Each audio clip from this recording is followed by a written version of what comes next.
What's goody to the gods? What's popping to the people? Yes, we out here. We out here.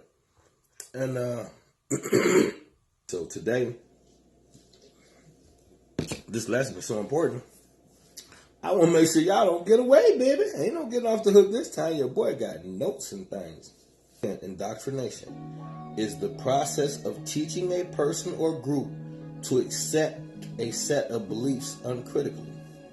So now, accept a set of beliefs uncritically. This is what indoctrination is. So now, we pretty much regurgitate everything. The people who have put this entire system together, what I say, we'll say America, or just the way society is run, they are habitual regurgitators.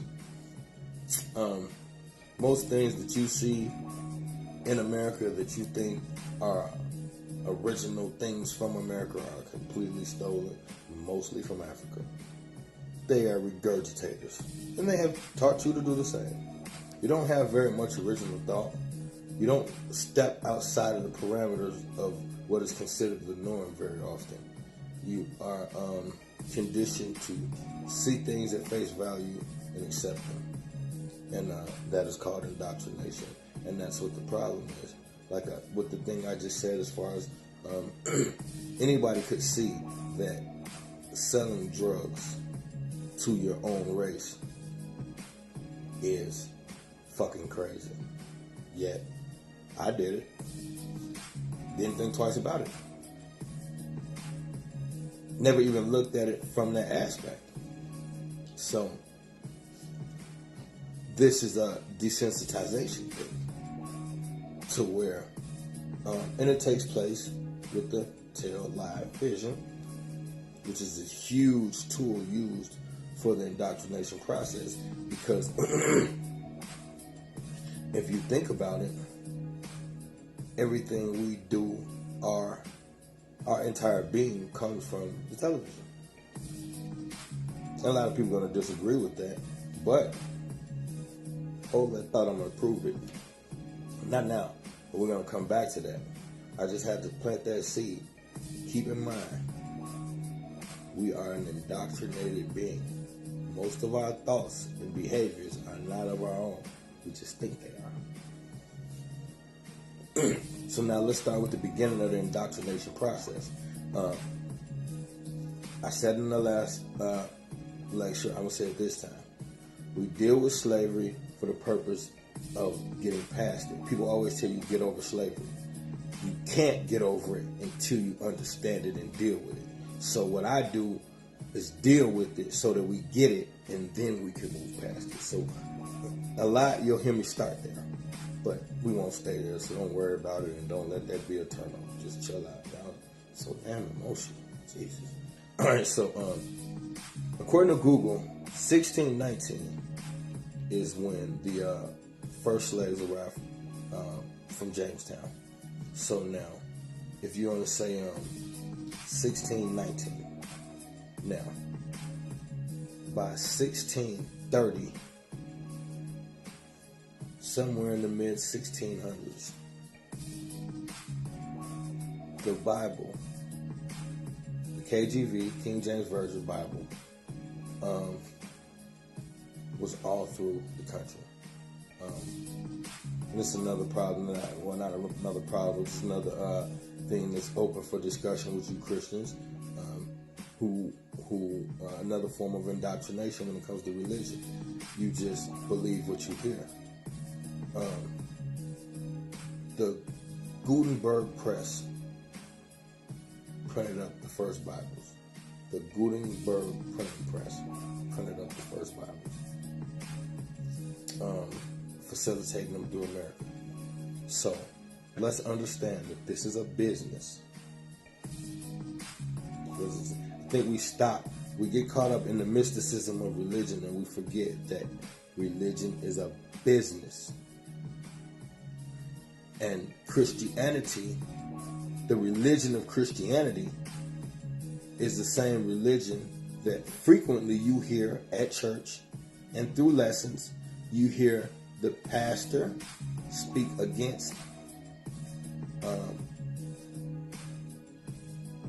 the money. Money's the root of all evil. They tell you rich man can't get into heaven. They got all these sayings that go against pursuing wealth. So if you have a religion that goes against pursuing wealth, how can its book be the #1 selling book in existence?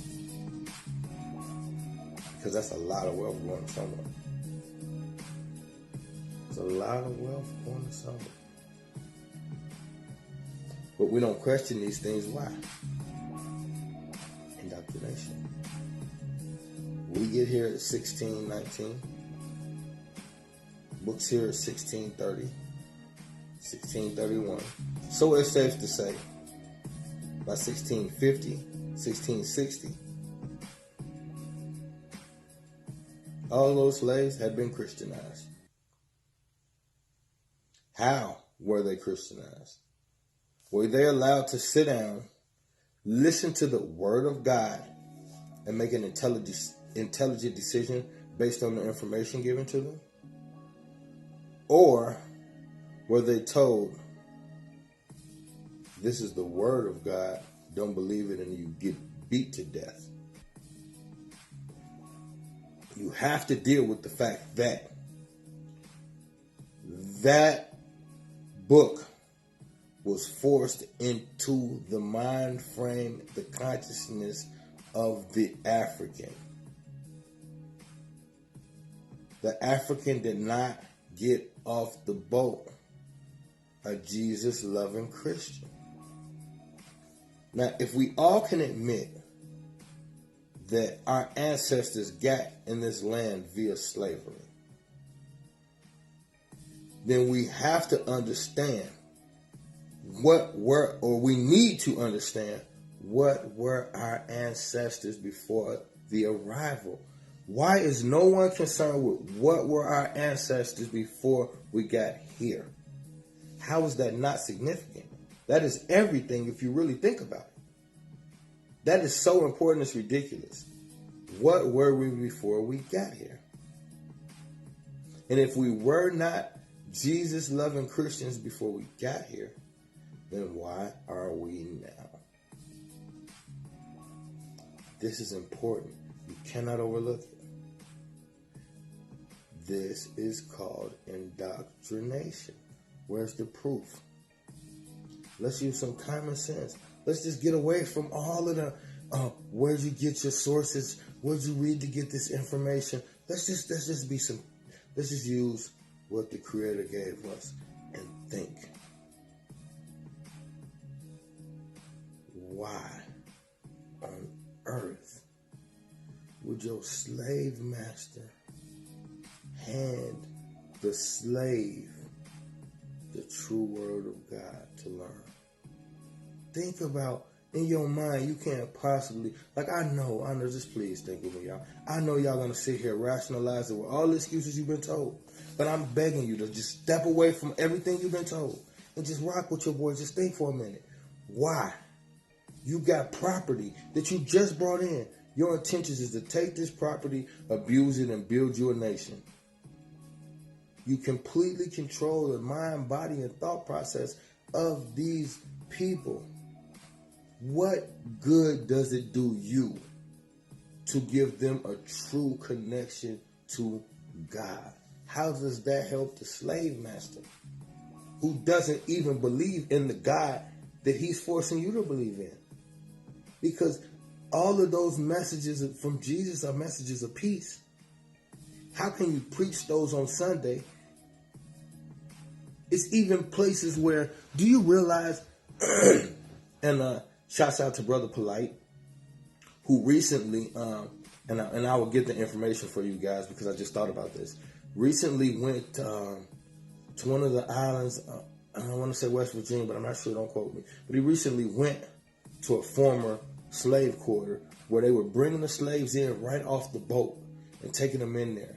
He was actually walking through there and showing us the slave quarters and all that.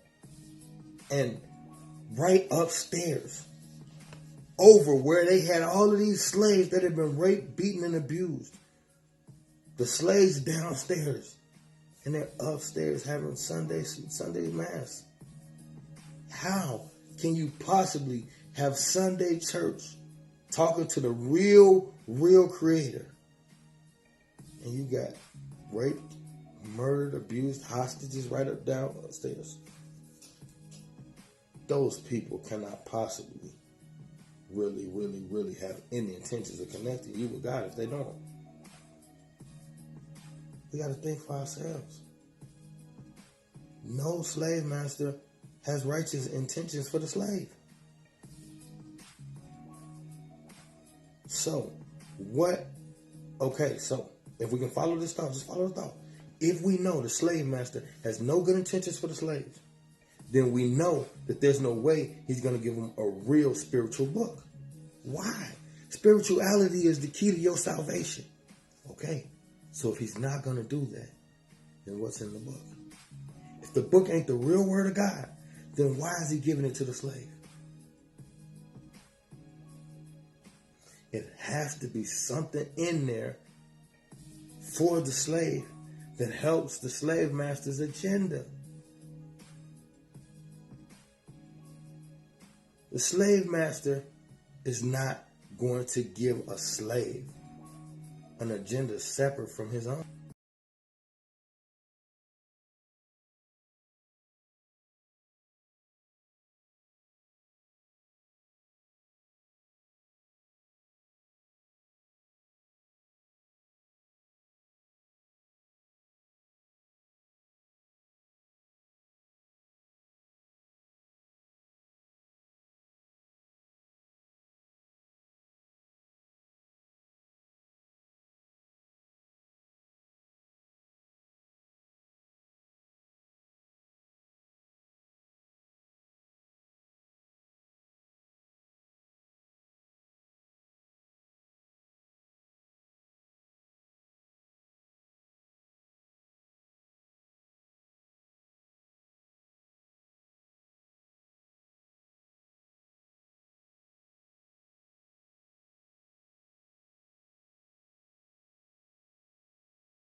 The slave's only purpose is to serve the master. So any agenda the master has that he involves the slave in is purely for the betterment of the master, not the slave. See, you guys get so caught up in scholarship that you forget common sense is important, or we wouldn't have it. So I don't have to even have a source for what I just told you. That was just common sense. So, if it's not for the betterment of the slave, then it's for the betterment of the slave master. That's why there's so many scriptures in the Bible that promote slavery. We have to think. This is called indoctrination. Anytime you conquer a people, you have to replace their belief system. Otherwise, if I can't control your mind, that's where revolts come from. That's where uprisings come from. So the way we diminish the violence, we have to get control of your mental and not just your physical. This is the purpose of religion. I could physically restrain you, but if I don't attack your mental, you'll just keep fighting to the death. And if every slave thought just keep fighting to the death, which way more of them fought than they will ever tell y'all. But if they all thought like that, then there would be no slavery because we'd have to kill them all. So how do we stop killing them all? How do we make it work? This whole system that you attribute to one man came from another man. This is who really set up the system. His name was Johann Blumenbach. This is the person who really changed the game. They came up with the differentiation between slaves, the hierarchy, playing one slave against the other slave. This whole system that allowed the slave master to be able to get some sleep from all them revolts, because we was tearing it up. Don't never let them think they just brought us over here and we just laid down. It was revolts everywhere, bro. Every time you turn around, we was trying to get away. So you have to understand that this system is the beginning stages of what you see right now. Light skin don't like light skin don't like dark skin. Dark skin don't like light skin. The man got a problem with the woman. The woman got a problem with the man. The youth got a disconnect from the elderly. The elderly got a disconnect from the youth. This was an intentional thing done. Do you have any idea what it's like? You take the man, the woman, and the child. The first thing you do is you separate the children. Get them away from the parents. Then you take the man and the woman, and you rape the man in front of the woman and make her watch. Psychologically, this tells her, your man can't do nothing to help you. Your king, the one you've been praising your whole life, the one that you was born into this world for him, had to wait 14, 15 years until you were of age, and then your parents gave you to that specific king for that specific purpose. That guy can't do nothing for you. I'm going to take his manhood and prove it. Psychologically, after seeing that so many times, she realizes that there's no future in supporting him no more because he can't do nothing. Now, not fair to him, but the reality is, as he sat on the throne, as powerful and vicious as he was, and I don't mean vicious in a mean way, I mean vicious as in handling his business, making sure nobody stepped on the toes of the throne. But when that area gets invaded, and that same pinnacle of strength is dragged out through the masses, shackled up just like everybody else, brought over here, and now you stand across from, and that's not the same image that you had before you left home. This man right here is bleeding and begging for mercy. And it only takes so much of that before she realized, you can't help me no more. This is done on purpose because he knows She's going to have to turn to me. This is the real power. I can do anything to your man I want to. I can have both of y'all if I want at the same time. And force you to participate and watch me violate both of y'all. So it doesn't take too long for her to realize that right now, in this space and time, this is the real power. Now she has to start thinking in singularity and fending for herself.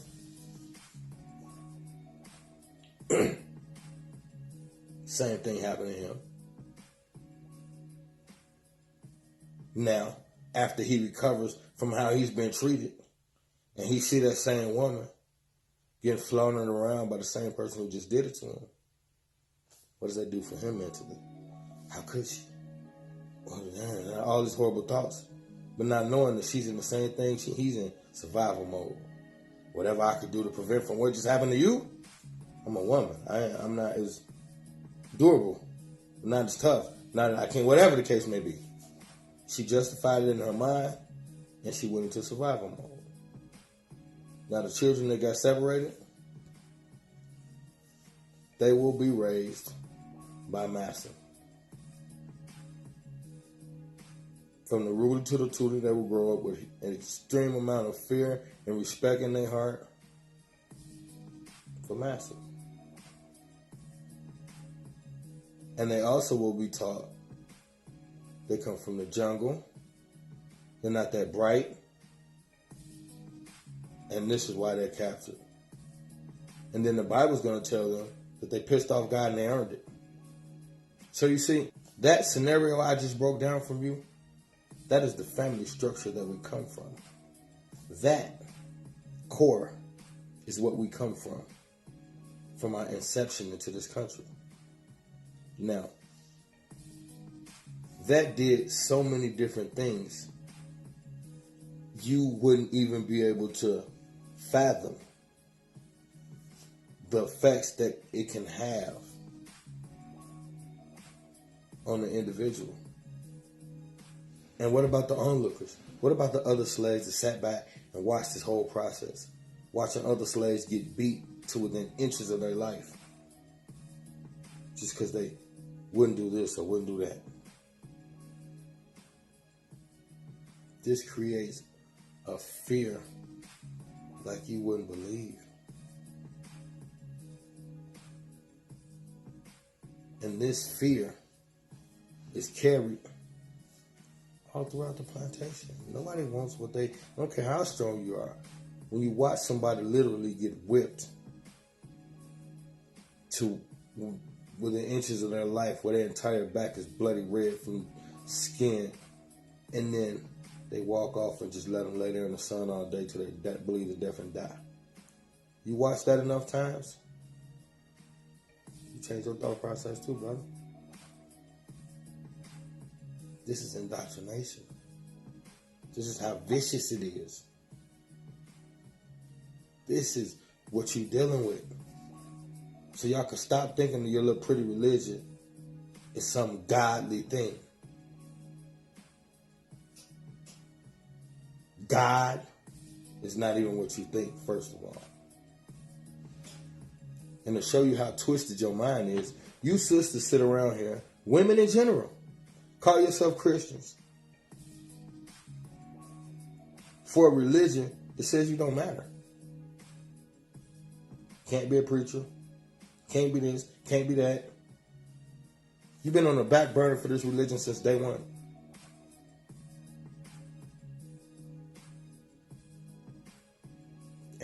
And God's a He. You start the prayer with Our Father. And to you that makes sense. How could God be a He? Did you come from a woman or a man?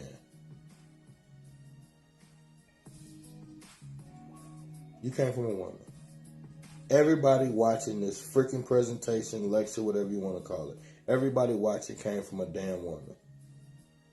Yet you sit there every Sunday and pray to a He, disregarding the divinity of the woman who has you.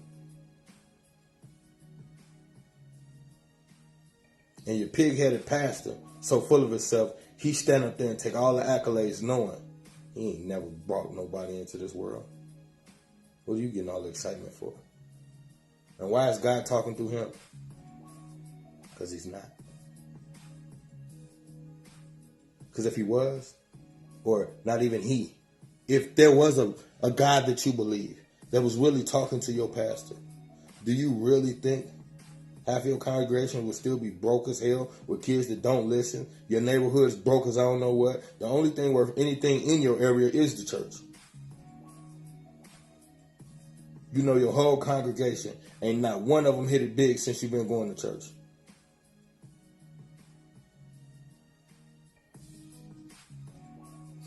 Jesus walk into the church, flip over the table and tell you don't buy no figurines. You walk into the church and say, Pastor, can I get 3 candles? Indoctrination. You just do stuff. You don't think about it. You just do stuff. You don't think about it. And I don't even believe in the Jesus Christ. But in the book, he didn't even like church. So why do y'all go on Sunday? You don't think about that? Indoctrination.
And then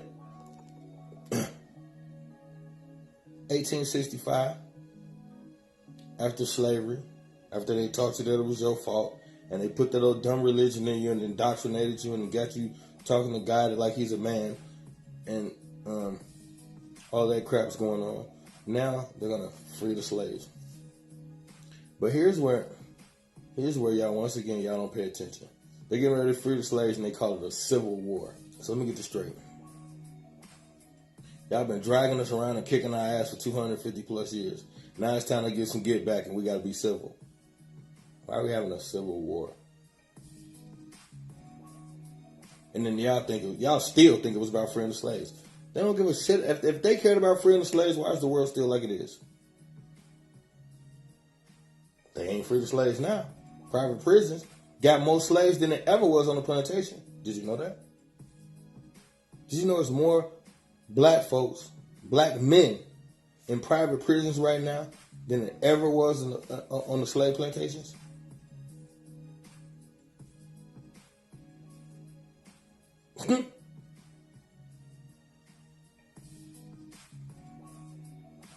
Will y'all pay attention to anything? Where's BET Awards on? Anyway, this is where we got to start waking up at. This is where we got to wake up and pay attention to what these people are doing. Something's being done. Stop acting like something's not being done. And in your heart, you know it. You're just too freaking lazy to look. You want to do what you want to do. You want to smoke weed, kick it, and all that shit. But you want to pick up a fucking book. Okay, I don't want to pick up one either. Watch a documentary. Roll the biggest blunt you ever fucking rolled and watch a documentary. They bored when I fall asleep. Okay, well, look.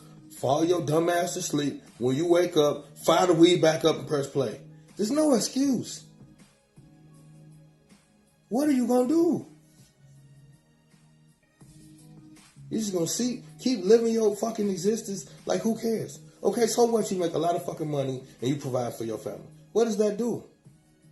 You still going to die, and when you die, they still going to do niggas like they was doing niggas when you was alive. So what was your contribution to the world? In the larger scheme of things, fuck your family and fuck mine too.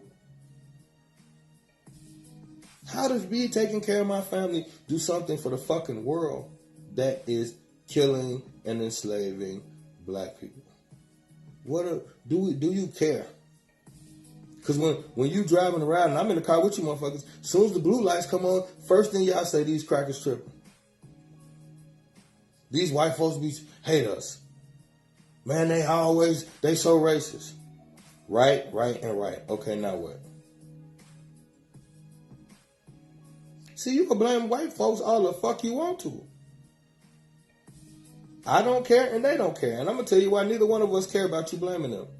Because you ain't going to do shit. So keep blaming them. They don't got no problem being the bad guy. They're playing the role of God and the devil. You think they give a shit which one you take them for? As long as you believe in one of them, don't matter. They'll trick you on this end or trick you on that end.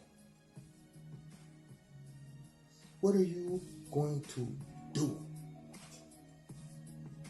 Anything?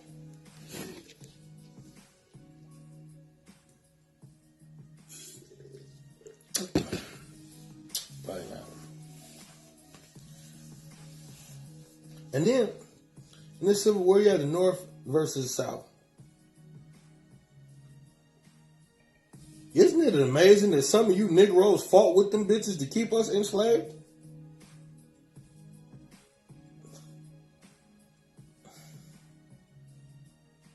How do we have niggas on both sides? If the war was about freeing slaves, how do we have niggas on both forces fighting?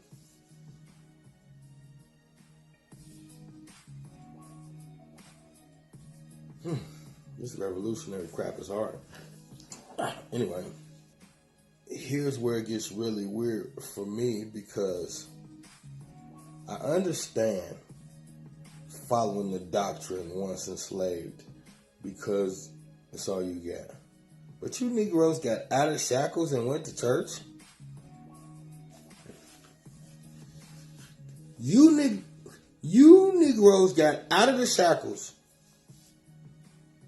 and took your ass to praise the same damn Jesus that just had you locked up? Because my thought is, I can't pray to the same God that they praying to Because they God told them to do this to us. So at the first taste of freedom, shouldn't I be looking for a new God? Because it's saying like the one I've been praying to is kind of biased. But I bought into the concept that I earned this. Isn't that, for all you Hebrew Israelite brothers, all hypothetical, of course, nobody's stepping on his toes. But don't you think it's just a tad bit convenient that we have a doctrine that says that we earned the heinous shit that happened to us? Isn't that just a little too convenient for your oppressor? Just following that thought process, if it were true. Because if it's true, then realistically, the European has done nothing wrong but play his part, and we shouldn't be upset. We should actually kind of thank him, because if not for his enslaving us, then we wouldn't have this deliverance. Y'all believe that bullshit? It's amazing that it's like a million niggas running around in purple believing that bullshit. No disrespect. Sometimes I just get ahead of myself. Do you even know the purpose of the Civil War? Because it wasn't about freeing your black ass per se. It was a financial thing. Money was funny. One side say y'all can't keep doing it because the money funny. The other side say, nigga, we gonna keep doing it. Then they say y'all can't. Then they say, you know what, F you, we going our own way. Then they say, hey, we finna bang. So they fought. For money, not your black ass.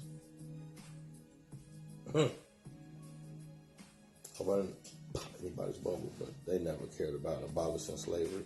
Even Lincoln said, if it was a way to spare the Union and keep slaves, I would. But I fear there is no other recourse. So high, so much for your hero. Nobody likes me. Anywho, it's just never what you guys think. And my whole thing is, like I said, how do you get out from 250 plus years of slavery in this country and celebrate Christmas? The same shit you was celebrating when you was a slave. How do you get free and go put a fucking tree up in your corner?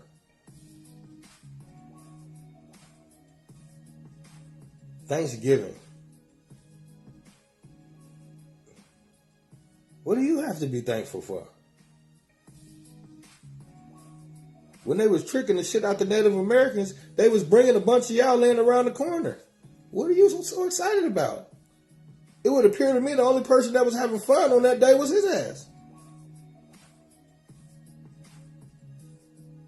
And I don't even know why y'all keep saying Native Americans. Who the fuck gonna prove that they was here before us? You do it, I give you 1,000. Prove somebody was in America before us. You're not gonna, but I'll hold 1,000 for you just in case you get lucky. My point is, once again, indoctrination. You don't study crap. You just believe whatever the hell they tell you. If you black and you watching this, surprise, you're the damn Native American. Look at the date. Look at the date when they told you it was the first Thanksgiving. Then look at the date I told you when Africans got to this country. We was around the corner getting shackled while they was eating turkey and shit. So now, Civil War's over. Black folks celebrate all the dumb shit that they did. Easter.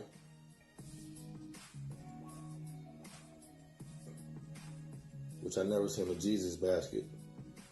But maybe there is one. Kind of worries me.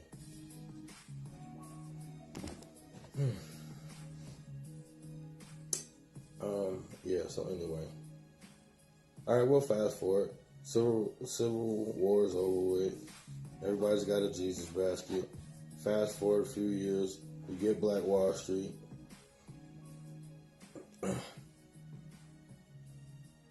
30, 65, 90, 10. We're looking at about 30 years after 250 years of servitude. We got Black Wall Street. They get mad, burn it to the ground.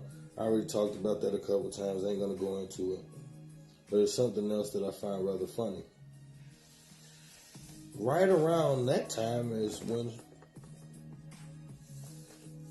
the black street gangs began. So if I had to go on a whim, I would say once they burned our shit down, we realized that the Jesus way wasn't going to get it. Because we built all of that with no military presence. So what's to stop them from taking it? Just like y'all go to church now and you think praying to Jesus is going to stop them from doing something to y'all.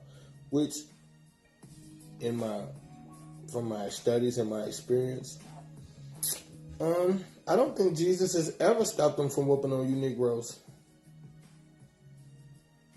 If I go deeper into my experience, a lot of people who whooped on you Negroes, once they took their hoods off, they had on crosses. Nasty. Y'all believe in the same God. Ain't it weird to pray to the same God as the Klan? Sometimes y'all probably be in the same church with them. You know that?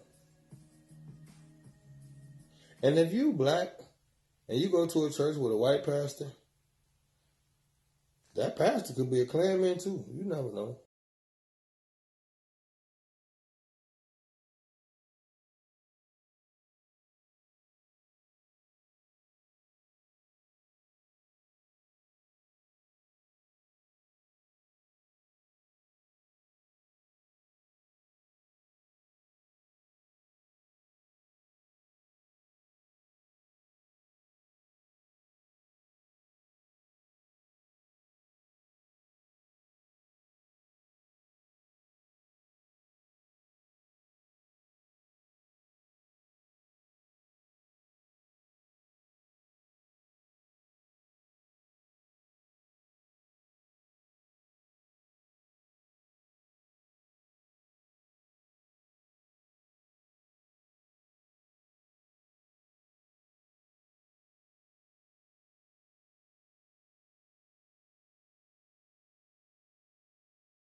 That's how it goes, my friend. And what happens after the games?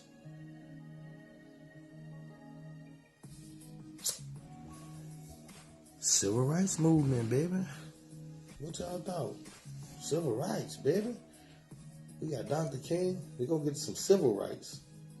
First you had the Civil War, then you had civil rights. How come every time they want to deal with Negroes, we got to be peaceful? We had to be peaceful to get our freedom. Now, after being free, we got to be peaceful to get rights. Why do free people have to go try to get rights? And how come Asians get Asian rights, Hispanics go for Hispanic rights, and we go for civil rights? We just want people to be nice to us. We don't care about nothing else. Just stop spreading up with the water hose. Please.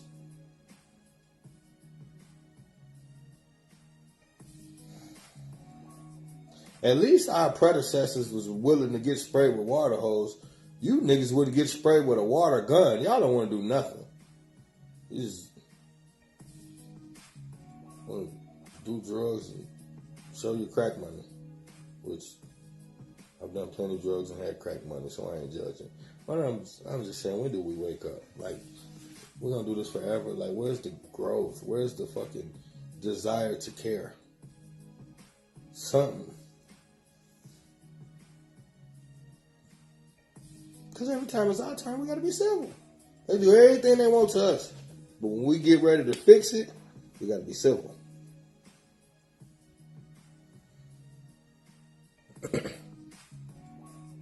All I'm doing is trying to prove a point. Just like I said in the last one. You think like your masters. On every level, they've tricked you. And you keep making excuses for the trickery. Not only are they tricking you, you're justifying why they should trick you more every chance. And you got no problem with that. It's just kind of weird to me. Moving right along. Now, here's the funny part. After they give you civil rights, which that was such a horrible thing, it's ridiculous. Integration on almost every level destroyed black economics. And I spoke about that in the last one that y'all probably didn't watch, so why talk about it again when you didn't watch the last one? But either way it goes, that's just how it is, brother. You get civil rights,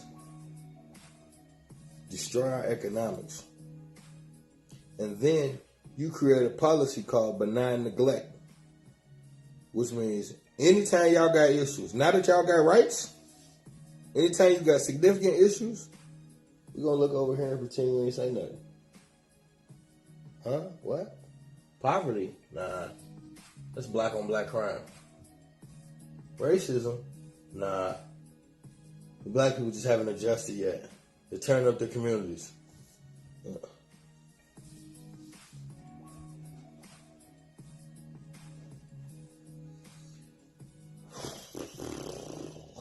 That's what my son be doing now. He too. Y'all make me do that to y'all.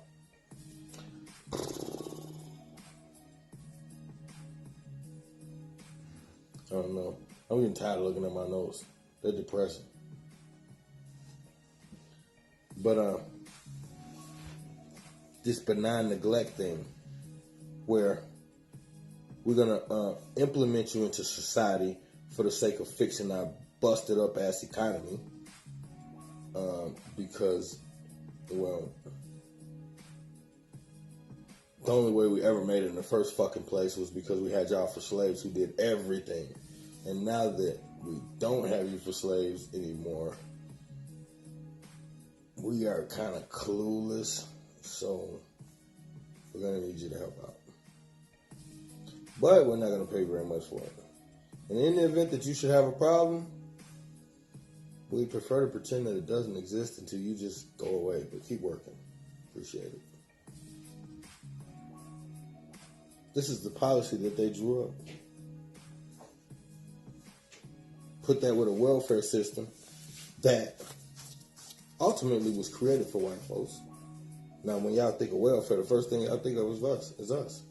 That's what was for us in the first place. And we didn't get the benefits of that for about 30 years. 40 down there, really. Welfare was created in the 1920s, early 1920s. We didn't start really getting it. I mean, we got benefits, but like I said, it was predominantly for white folks. So most black people didn't even meet the criteria because most of our work was farm work with under the table pay. So you couldn't really even meet the welfare criteria. Excuse me. And then in the 60s, they came up with the basically with the policy that says if the man get caught in there, you lose your benefits. So this is a woman's only situation. Now, if the man get caught in the household, you lose the welfare benefits. So now the man is not going to get his woman and him put out, so he's going to stay away from the house. Like I said, I explained this before, but this is what you're dealing with. So now, if you got the man that can't come in the house, then you got now the implement of crack by the CIA on record, proving that the CIA created and distributed crack throughout the ghettos of America intentionally in the 80s. And you have a hip-hop music culture that is fueling the sale of the crack. Because if the only wealth you've seen in the black community is through these musicians who are glorifying this drug, then guess what you're going to want to do? Be a musician who glorifies drugs. You ain't seen no other way else to get up out of this fucking rat race, you ain't. And then people keep saying, they gave us the crack, but you didn't have to sell it. I tell you what, let me put your dumb ass in the middle of nowhere for 2 years. When I come back, you'll sell any goddamn thing I give you. Or you'll die. Simple. Some people prefer not to die.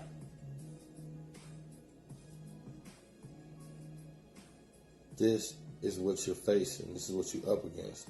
A wicked, dog shit ass system. Stop believing that there was ever any good intentions in this system for us. It was not designed for us. So therefore, there will never be anything in it that is for us unless it is by us. Excuse me, y'all. It's getting late. So now, I told y'all I was going to bring this thing full circle, so I'm about to wrap it up. Now, with the implementing of crack by the government, now, this is a multifaceted plan because in the initial constitution of this country, we were only labeled as 3/4 of a human. So our participation in this country was only ever to be a labor class, not for this equality shit that Dr. King lured us into. We were here to be a working class. So now amenities have to be made so that the people who were designed to stay in power stay in power. There won't be no shift in paradigm unless we burn it down. They're not giving it back because they took it by force, so they're not giving it back. Why would they? And this is something that we need to understand. This is why they do things like bring AIDS into the black community, which is a fact. AIDS has a patent number. So I know whoever watches is going to say, you crying, you complaining. No. AIDS has a patent number. Anything with a patent number is an invention. Stop being so freaking blind. One day this deadly, horrible disease just pop up out of nowhere and they tell y'all it came from some fucking monkeys in Africa. Okay, when the fuck did we ever fuck monkeys? Bestiality is not our thing. Look at the history. And look up bestiality and see who participated in it and see who didn't. It was never the African. So ain't no monkeys got no STDs in Africa. And who would ever even say some crap or believe some crap like that in the first place? This is a wicked dog shit system. Understand that, and then you'll better be able to navigate your way through it. Now, what was the purpose for all of this? To re-implement slavery, but to get it right this time. The birth of private prisons. The private prison complex. Do you know that label heads from the hip-hop industry met with execs from the prison industry and went into a partnership to build private prisons?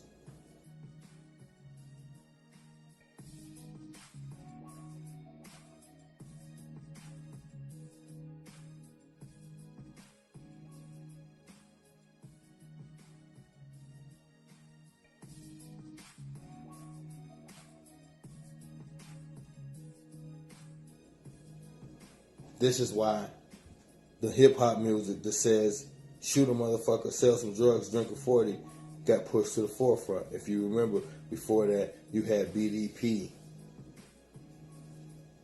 You had X-Clan. You had PRT, Poor Righteous Teachers. You had Soul, Queen Latifah was conscious back then. You had so much conscious hip-hop. Almost all hip-hop was conscious hip-hop back then. How did it turn into what we listen to now? Because there's no money in what we was listening to before.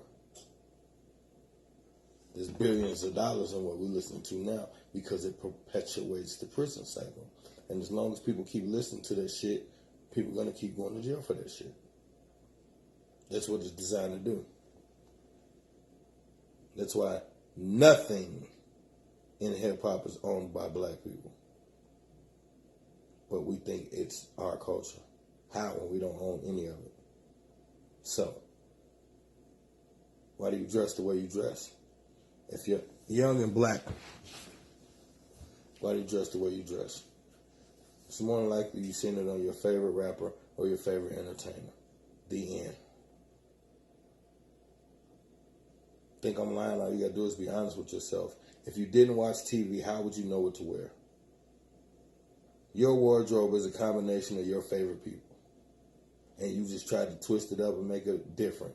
But the truth is, your wardrobe is a combination of your favorite people. If we never saw any of them people on television, how would you know what to wear when you walked outside? You wouldn't.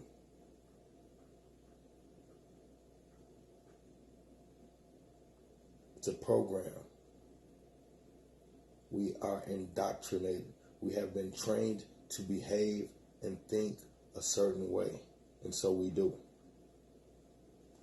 We need to understand that before we speak so harshly about what needs to be done when we don't understand what has already been done.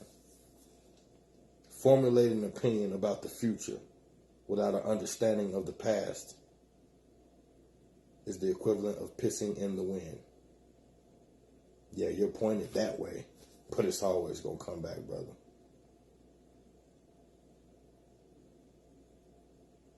Understand, we are like we are because we've been trained to be like we are. There's no loss of pride in saying that. The loss of pride is in knowing that there is something wrong and refusing to either find out what it is or to do something about what you found. I love y'all. Take care. And always remember, knowledge is the only true power, and information is the only real currency.